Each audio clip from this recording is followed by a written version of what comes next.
If you use Outlook for work or personal email, adding a second account can make it much easier to manage everything in one place.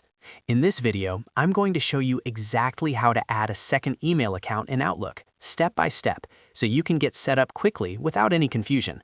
And if this tutorial helps you out, make sure to hit the like button and subscribe for more easy software guides just like this one. All right, let's jump into it. First, open Outlook on your computer. Once Outlook is open, look to the top left corner and click on File. This will take you into the Account Settings area where you can manage all the email accounts connected to Outlook. After that, click on Account Info. In this section, Outlook shows the account that is currently active and gives you options to add or manage additional accounts.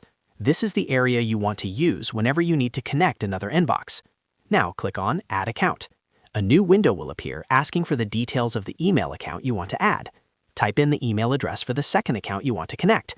In most cases, Outlook will try to detect the email provider automatically, so you usually do not need to manually configure everything unless your provider requires special settings.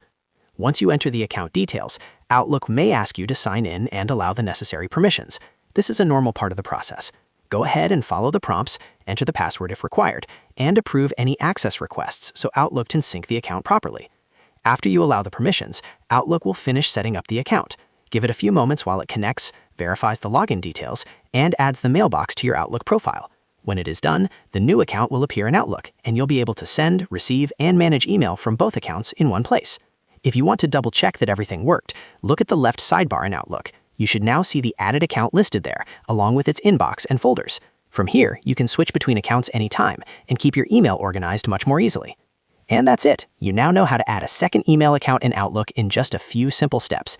If this video helped, don't forget to like, subscribe, and turn on notifications so you never miss a new tutorial. Thanks for watching, and I'll see you in the next one.